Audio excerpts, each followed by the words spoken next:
The Holy Bible. Reading Plan, 13th day, Tagalog version. Genesis chapter 32 to 34, Psalm chapter 145 and Mark chapter 13. Genesis chapter 32. Naghanda si Jacob sa pakikipagkita kay Esau. Ika-32 kabanata. Habang naglalakbay sina Jacob, sinalubong siya ng mga anghel ng Diyos. Pagkakita ni Jacob sa kanila, sinabi niya, "Mga sundalo ito ng Diyos." Kaya pinangalanan niya ang lugar na iyon na Mahanaim. May mga inutusan si Jacob na mauna sa kanya para makipagkita sa kapatid niyang si Esau roon sa lupain ng Seir, ang lugar na tinatawag ding Edom. Tinuruan niya sila kung ano ang sasabihin nila kay Esau. Sinabi ni Jacob, "Sabihin ninyo kay Esau na matagal akong nanirahan kay Laban at hindi pa ako nakakauwi hanggang ngayon. At sabihin ninyo sa kanya na may mga baka ako, asno, tupa, kambing at mga aliping lalaki at babae. Sabihin ninyo sa kanya na inutusan ko kayo para hilingin sa kanya na maging mabuti na sana ang pakikitungo niya sa akin." Pagbalik ng mga inutusan ni Jacob, sinabi nila, "Napuntahan na po namin si Esau, at papunta na po siya rito para salubungin kayo. May kasama siyang 400 lalaki." Kinabahan si Jacob, at hindi siya mapalagay. Kaya hinati niya sa 2 grupo ang mga kasamahan niya, pati ang kanyang mga tupa, baka, kambing at kamelyo. Dahil naisip niya na kung sakaling dumating si Esau at lusubin ang isang grupo, makakatakas pa ang isang grupo. Nanalangin si Jacob, "Diyos ng aking lolo na si Abraham at Diyos ng aking ama na si Isaac, kayo po ang Panginoon na nagsabi sa akin na bumalik ako sa mga kamag-anak ko, doon po sa lupain kung saan ako isinilang, at pagpapalain ninyo ako. Hindi po ako karapat-dapat tumanggap ng lahat ng kabutihan at katapatan na ipinakita ninyo sa akin na inyong lingkod. Sapagkat nang tumawid ako noon sa Hordan, wala po akong ibang dala kundi tungkod lang. Pero ngayon ay may 2 na po akong grupo. Hinihiling ko po sa inyo na iligtas niyo ako sa kapatid kong si Esau. Natatakot po ako na baka pumunta siya rito at patayin kaming lahat, pati na ang mga asawa ko at mga anak nila. Pero nangako po kayo sa akin na pagpapalain niyo ako at pararamihin niyo ang aking mga lahi, katulad ng buhangin sa tabing dagat na hindi mabilang." Kinagabihan, doon natulog sina Jacob. Kinabukasan, pumili si Jacob ng mga hayop na ireregalo kay Esau, 200 babaeng kambing at 20 lalaking kambing, 200 babaeng tupa at 20 lalaking tupa, 30 inahing kamelyo, kasama pa ang kanilang mga bisiro, 40 babaeng baka at 10 toro, 20 babaeng asno at 10 lalaking asno. Ginawang 2 grupo ni Jacob ang mga hayop, at ang bawat grupo ay may aliping nagbabantay. Sinabihan niya ang kanyang mga alipin, "Mauna kayo sa akin, at lumakad kayo na may pagitan ang bawat grupo."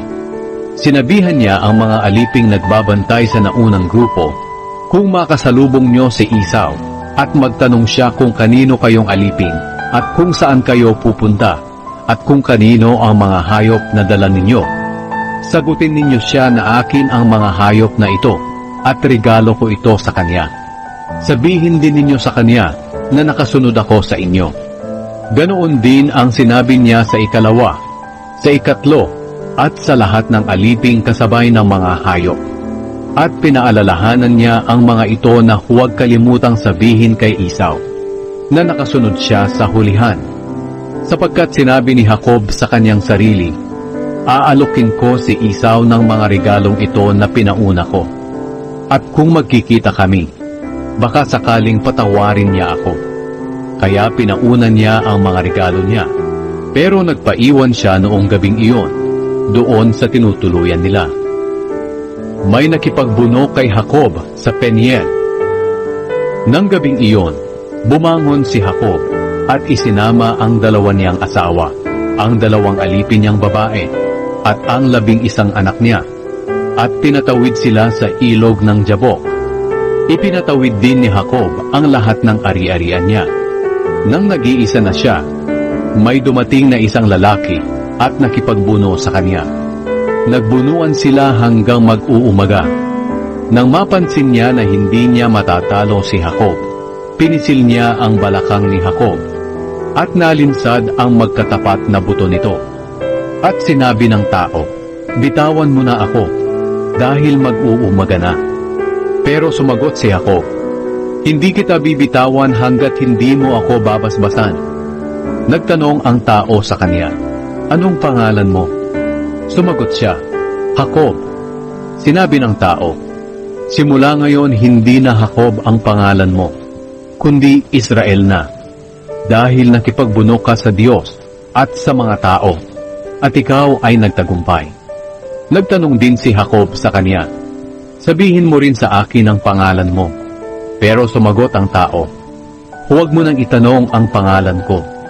Pagkatapos, binasbasan niya si Jacob doon. Pinangalanan ni Jacob ang lugar na iyon na Peniel, dahil sinabi niya, "Nakita ko ang mukha ng Diyos, pero buhay pa rin ako." Sumisikat na ang araw nang umalis si Jacob sa Peniel. Pipilay-pilay siya, dahil nalinsad ang buto niya sa balakang. Ito ang dahilan kung bakit hanggang ngayon, ang mga Israelita ay hindi kumakain ng litid sa magkatapat na buto sa balakang ng hayop, sapagkat sa bahaging iyon, pinisil ng Diyos si Jacob. Genesis chapter 33. Ang pagkikita ni Esau at ni Jacob. 33 kabanata. Nang tumanaw si Jacob, nakita niya si Esau na paparating kasama ang 400 lalaki. Kaya pinasama niya ang mga anak niya sa kani-kanilang ina. At pag-alis nila, pinaunan niya ang 2 aliping babae at ang mga anak nila. Sumunod si Leah at ang mga anak niya, at si Raquel at ang anak niyang si Jose. Si Jacob ay nasa unahan nilang lahat, at halos ilang beses siyang yumukod habang papalapit siya sa kanyang kapatid. Pero tumakbo si Esau para salubungin siya. Niyakap siya ni Esau at hinagkan, at umiyak silang dalawa. Nang makita ni Esau ang mga babae at ang mga bata, tinanong niya si Jacob, "Sino ang mga kasama mong iyan?" Sumagot si Jacob, "Sila ang aking mga anak na ibinigay sa akin ng Diyos dahil sa kanyang awa." Lumapit agad kay Esau ang 2 alipin na babae at ang mga anak nila, at yumukod sila bilang paggalang sa kanya. Sumunod din si Leah at ang mga anak niya, at yumukod. Ang huling lumapit at yumukod ay si Jose at ang ina niyang si Raquel. Nagtanong pa si Esau kay Jacob, "Ano ba ang ibig sabihin ng mga grupo ng hayop na nasa lubong ko?" Sinabi ni Jacob, "Regalo ko iyon sa iyo para tanggapin mo ako." Pero sumagot si Esau, "Marami na ang ari-arian ko, kaya sa iyo na lang iyon." Pero nagpumilit si Jacob, "Sige na, tanggapin mo na iyon. Kung totoong pinatawad mo na ako, tanggapin mo na ang regalo ko sa iyo. Sapagkat nang makita ko ang mukha mo at madama ang magandang pagtanggap mo sa akin, para ko na ring nakita ang mukha ng Diyos. Tanggapin mo na ang regalo ko sa iyo, dahil napakabuti ng Diyos sa akin, at hindi ako nagkulang sa mga pangangailangan ko." Pinilit ni Jacob si Esau hanggang sa tanggapin na ni Esau ang mga regalo niya. Pagkatapos, sinabi ni Esau, "Halika na, sabay na tayong umalis." Pero sumagot si Jacob, "Alam mong mabagal maglakad ang mga bata, at kailangan kong alagaan ng mabuti ang mga hayop na nagpapasuso. Kung pipilitin natin ang mga hayop na maglakad sa buong araw, baka mamatay sila. Ang mabuti pa, mauna ka na lang sa amin. Susunod kami sa iyo ayon sa bilis ng mga bata at ng mga hayop na kasabay namin. Doon na lang tayo magkita sa Seir."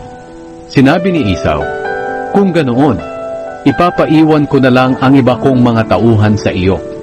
Sumagot si Jacob, hindi na kailangan. Ang mahalaga, pinatawad mo na ako. Kaya bumalik na lang si Esau sa Seir ng mismong araw na iyon. Pero sina Jacob ay pumunta sa Sukot. Pagdating nila roon, gumawa si Jacob ng tirahan at ginawaan din niya ng silungan ang mga hayop niya. Kaya ang lugar na iyon ay tinawag na Sukot. Hindi nagtagal, nakarating din sila sa Kanaan mula sa Padan-aram na walang masamang nangyari sa kanila. Nakarating sila sa lungsod na pagmamay-ari ni Shechem.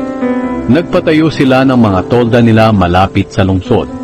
Ang lupaing pinagtayuan nila ng mga tolda ay binili ni Jacob sa mga anak ni Hamor sa halagang 100 pirasong pila. Si Hamor ay ama ni Shechem. Gumawa si Jacob ng altar na pinangalanan niyang El Elohe, Israel. Genesis chapter 34. Pinagsamantalahan si Dina. Ika-34 na kabanata. Isang araw, umalis si Dina na anak ng dalaga ni Jacob at Leah. Binisita niya ang mga dalagang taga-Kanaan. Nakita siya ni Shechem na anak ni Hamor na Hibeo na pinuno sa lugar na iyon. Sinunggaban niya si Dina at pinagsamantalahan. Pero nahulog ang loob niya kay Dina at nagustuhan niya ito. Kaya sinuyo niya ang dalaga. Sinabi ni Shechem sa ama niyang si Hamor, Ama, gawan niyo po ng paraan para mapangasawa ko ang dalagang ito. Nang malaman ni Jacob na dinungisan ni Shechem ang pagkababae ni Dina, hindi muna siya kumibo dahil naroon pa sa bukid ang mga anak niyang lalaki na nagbabantay ng kanyang mga hayop. Pumunta ang ama ni Shechem na si Hamor kay Jacob para makipag-usap. Nang mabalitaan ng mga anak ni Jacob ang nangyari, umuwi sila agad mula sa bukid. Sumama ang loob nila at labis na nagalit kay Shechem dahil sa ginawa niyang hindi nararapat na nagdala ng kahihiyan sa pamilya ni Jacob. Pero sinabi ni Hamor sa kanila, Nabighani ang anak kong si Shechem sa dalaga ninyo, kaya nakikiusap akong payagan ninyong mapangasawa siya ng anak ko. At maganda rin na hayaan nating mapangasawa ng mga dalaga ninyo ang mga binata namin, at mapangasawa rin ng mga dalaga namin ang mga binata ninyo. Maaari kayong manirahang kasama namin kahit saang lugar ninyo gustuhin. Maaari rin kayong magnegosyo kahit saan at magmay-ari ng lupain dito. Nakiusap din si Shechem sa ama at sa mga kapatid ni Dina. Kung maaari po, ay mapangasawa ko si Dina na kapatid ninyo. Ibibigay ko po ang kahit anong hilingin ninyo. Kayo po ang bahala kung magkano ang hihilingin ninyo at kung ano ang iririgalo ko para mapangasawa ko ang kapatid ninyo. Babayaran ko po kayo kahit magkano ang hilingin ninyo, basta't mapangasawa ko lang po si Dina. Pero dahil sa dinungisan ni Shechem ang pagkababae ni Dina, niloko ng mga anak ni Jacob si Shechem at ang ama nitong si Hamor.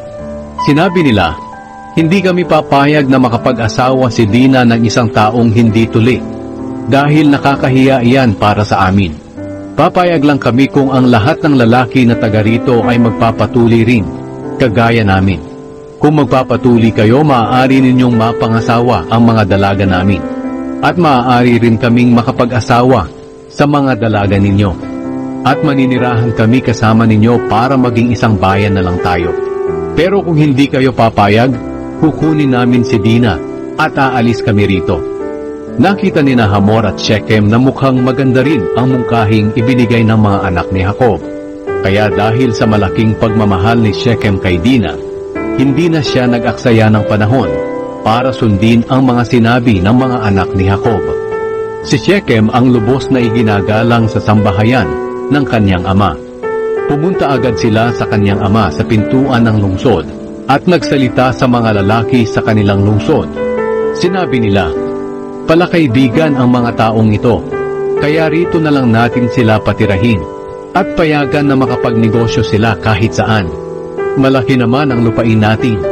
Maaari tayong makipag-asawa sa mga dalaga nila at makikipag-asawa rin sila sa mga dalaga natin. Pero papayag lang sila na manirahan dito kasama natin bilang isang bayan kung papayag ang lahat ng kalalakihan natin na magpatuli kagaya nila. Kung dito sila titira, magiging atin din ang lahat ng hayop at ari-arian nila. Kaya pumayag na lang tayo sa mungkahi nila para manirahan sila rito na kasama natin. Pumayag ang lahat ng kalalakihan ng lungsod sa sinabi ni Hamor at ng anak niyang si Shechem. Kaya nagpatuli ang lahat ng kalalakihan nila. Pagkalipas ng 3 araw, habang mahapdi pa ang sugat ng mga lalaki, pumasok sa lungsod ang 2 anak ni Jacob na sina Simeon at Levi na mga kapatid ni Dina. Hindi alam ng mga tao roon na masama pala ang pakay nila. May dala silang mga espada at pinagpapatay nila ang lahat ng lalaki. Pinatay din nila si Hamor at ang anak niyang si Shechem. Kinuha rin nila si Dina sa bahay ni Shechem at umalis. Pagkatapos, pinasok din ng iba pang anak ni Jacob ang lungsod at kinuha ang mga ari-arian dito. Ginawa nila ito dahil dinungisan ang pagkababae ng kapatid nilang si Dina. Kinuha nila ang mga tupa, baka, asno, at lahat ng ari-arian doon sa lungsod at bukirin. Sinamsam nila ang lahat ng kayamanan ng lungsod, pati ang mga ari-arian sa loob ng mga bahay, at binihag nila ang lahat ng babae at bata. Ngayon, sinabi ni Jacob kina Simeon at Levi, "Binigyan ninyo ako ng malaking problema. Magkikimkim ng galit sa atin ang mga Kananeo at mga Perizeyo sa lupain ito. Mamamatay tayong lahat kung magkakaisa silang lusubin tayo dahil kaunti lang tayo." Pero sumagot ang 2, "Pababayaan lang ba namin na tratuhin ang kapatid namin na parang isang babaeng bayaran?" The Book of Psalms chapter 145. Ika-145 kabanata. Awit ng pagpupuri. Ako ay magpupuri sa inyo, aking Diyos at Hari. Pupurihin ko kayo magpakailanman. Pupurihin ko kayo araw-araw, at ito'y gagawin ko magpakailanman.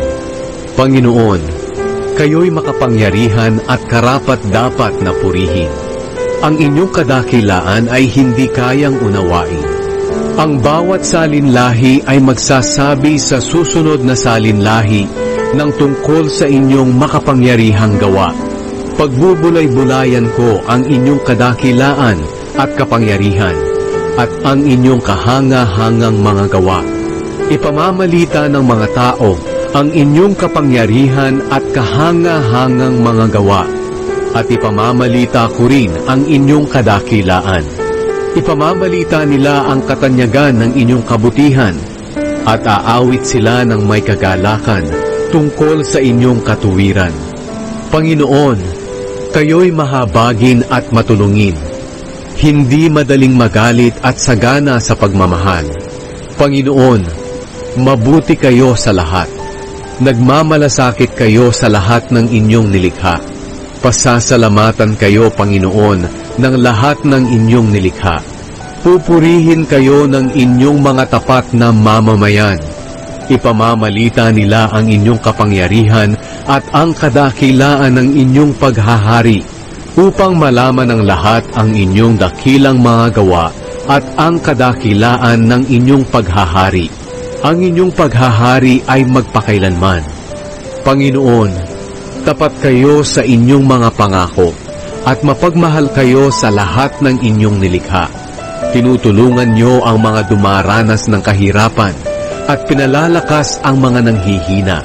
Ang lahat ng nilalang na may buhay ay umaasa sa inyo, at binibigyan niyo sila ng pagkain sa panahong kailangan nila. Sapat ang inyong ibinibigay at sila'y lubos na nasisiyahan. Panginoon, matuwid kayo sa lahat ng inyong pamamaraan, at matapat sa lahat ng inyong ginagawa. Kayo'y malapit sa lahat ng tapat na tumatawag sa inyo. Ibinibigay nyo ang nais ng mga taong may takot sa inyo. Pinapakinggan nyo ang kanilang mga daing, at tinililigtas nyo sila. Binabantayan nyo ang mga umiibig sa inyo, ngunit ang masasama ay lilipulin ninyo. Pupurihin ko kayo, Panginoon. Ang lahat ng nilikha ay magpupuri sa inyo, magpakailanman. The Book of Mark chapter 13. 13 kabanata. Sinabi ni Jesus ang tungkol sa pagkawasak ng templo. Nang paalis na sina Jesus sa templo, sinabi ng isa sa mga tagasunod niya, "Guro, tingnan niyo po ang templo. Kay laki ng mga ginamit na bato at napakaganda ng pagkakagawa." Sinabi ni Jesus sa kanya, "Ang templong ito na nakikita ninyo ngayon na gawa sa malalaking bato ay siguradong magigiba at walang maiiwang magkapatong na bato. Mga paghihirap at pag-uusig na darating." Habang nakaupo si Jesus sa isang lugar sa bundok ng mga Olibo na nakaharap sa templo, tinanong siya ng sarilinan nina Pedro, Santiago, Juan at Andres, "Sabihin ninyo sa amin kung kailan mangyayari ang sinabi ninyo, at ano ang mga palatandaan kung malapit nang mangyari ang lahat ng ito?" Kaya sinabi ni Jesus sa kanila, "Mag-ingat kayo at huwag palilinlang kaninuman, sapagkat marami ang darating at magsasabi na sila ang Kristo, at marami ang ililigaw nila. Kapag nakarinig kayo ng mga digmaan malapit sa inyo, at nakabalitang may digmaan din sa malayo, huwag kayong matakot. Kinakailangang mangyari ang mga iyan, ngunit hindi pa ito ang katapusan. Sapagkat magdidigmaan ang mga bansa at mga kaharian, lilindol sa iba't ibang lugar, at magkakaroon ng taggutom. Ang mga ito'y pasimula pa lang ng mga paghihirap na darating. Mag-ingat kayo dahil dadakpin kayo at dadalhin sa hukuman at hahagupitin kayo sa sambahan ng mga Hudyo. Iimbestigahan kayo sa harap ng mga gobernador at mga hari dahil sa pagsunod ninyo sa akin. Magiging pagkakataon nyo ito upang magpatotoo sa kanila tungkol sa akin. Dapat munang maipangaral ang magandang balita sa lahat ng bansa bago dumating ang katapusan. Kapag dinakip kayo at iniharap sa hukuman, huwag kayong mag-alala kung ano ang sasabihin ninyo. Basta't sabihin ninyo ang ipinapasabi ng banal na Espiritu sa oras na iyon, sapagkat hindi kayo ang magsasalita, kundi ang banal na Espiritu sa pamamagitan ninyo. Sa panahong iyon, may mga taong ipagkakanulo ang kanilang kapatid para patayin. Ganoon din ang mga ama sa kanilang mga anak at ang mga anak sa kanilang mga magulang.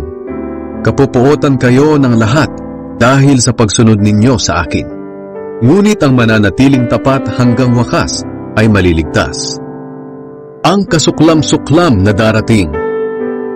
Makikita ninyo ang kasuklam-suklam na darating na magiging dahilan ng pag-iwan sa templo. At nakatayo ito sa lugar na hindi dapat kalagyan nito. Kayong mga bumabasa, unawain ninyo itong mabuti. Kapag nangyari na ito, ang mga nasa Judea ay dapat nang tumakas papunta sa kabundukan. Ang nasa labas ng bahay ay huwag nang pumasok para kumuha ng anuman. Ang nasa bukid ay huwag nang umuwi para kumuha ng damit. Kawawa ang mga buntis at ang mga nagpapasuso sa mga araw na iyon, dahil mahihirapan silang tumakas. Idalangin ninyong huwag itong mangyari sa panahon ng taglamig, sapagkat sa panahong iyon, makakaranas sa mga tao ng mga paghihirap na hindi pa nararanasan mula nang likhain ng Diyos ang mundo hanggang ngayon, at wala nang mangyayari pang ganoon kahit kailan. Kung hindi pa iikliin ng Panginoon ang panahong iyon, walang matitirang buhay. Ngunit alang-alang sa kanyang mga pinili, paiikliin niya ang panahong iyon. Kapag may nagsabi sa inyo, "Narito ang Kristo," o "Naroon siya," huwag kayong maniniwala, sapagkat lilitaw ang mga di tunay na Kristo at mga huwad na propeta. Magpapakita sila ng mga himala at kababalaghan upang malinlang, kung maaari, pati ang mga pinili ng Diyos. Kaya mag-ingat kayo. Binabalaan ko na kayo habang hindi pa nangyayari ang mga ito. Ang pagbabalik ni Jesus sa mundo.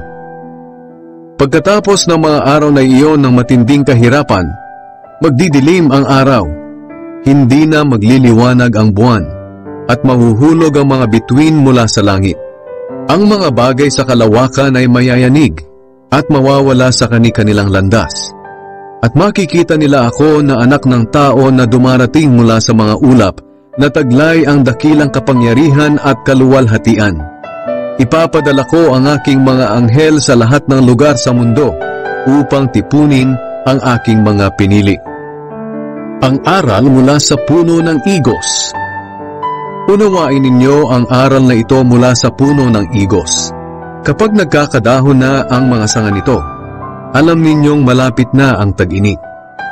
Ganoon din naman kapag nakita ninyong nangyayari na ang mga sinasabi kong ito sa inyo, malalaman ninyong malapit na akong dumating. Sinasabi ko sa inyo ang totoo. Matutupad ang lahat ng ito bago mawala ang henerasyong ito. Ang langit at ang lupa ay maglalaho, ngunit ang mga salita ko ay mananatili magpakailanman. Walang taong nakakaalam kung kailan babalik si Jesus. Tungkol sa araw o oras ng aking pagbabalik, walang nakakaalam nito, kahit ang mga anghel sa langit o ako mismo na anak ng Diyos. Ang Ama lang ang nakakaalam nito.